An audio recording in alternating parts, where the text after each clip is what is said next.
There is no mystery God. Absolutely no mystery God. There is no God in the sky, and there is no devil under the ground. Heaven is not in the sky, and hell is not under the ground.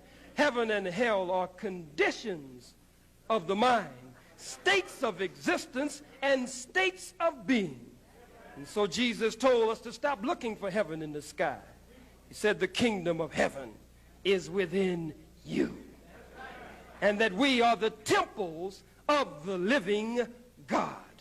That the living God lives in our temple, and he does not inhabit the sky, but he inhabits the higher realms of the heavens, of the realm of the secret innermost chambers of the subconscious chamber of the soul of man and woman. And this power bursts forth and emanates forth from him to set in motion a universal order based on principle and law.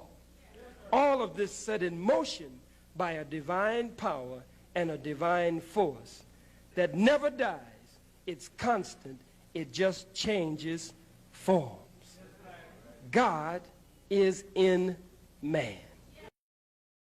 God is up there somewhere with keeping notes on all of us. Now, I don't believe that there's somebody sitting in the sky with his feet propped up on top of the world called God.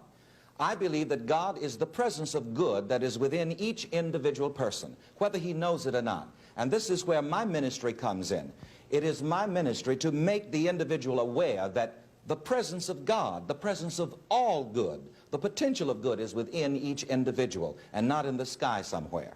But traditionally, especially in the Deep South, it began and of course has spread to the urban centers of the North, certainly in the last several years.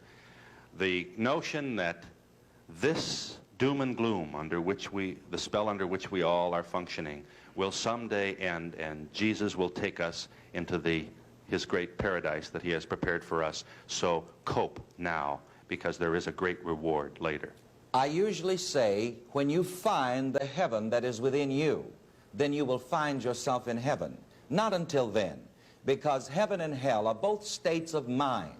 When a person is in a very doubtful and negative state of mind, he's always going to catch hell. He's going to experience hell. But when the individual finds the heaven, the harmony, the God, the good, the love that is resident in his own being, then he begins to experience heaven.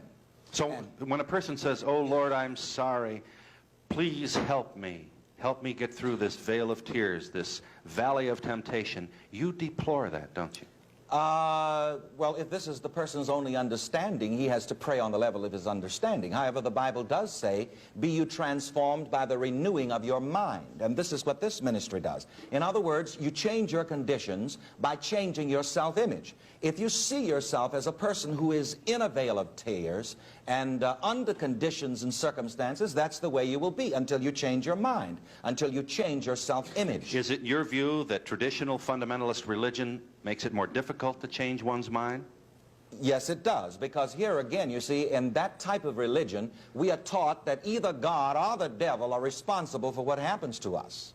But in what I call the science of living, or the science of self-awareness, I teach that the individual is responsible for his condition, and not only that, the individual, by using his own mind positively, can change his condition and modify his conditions. And so the responsibility for our lives does not lie with some deity in the sky, but it lies with the God power within each one of us.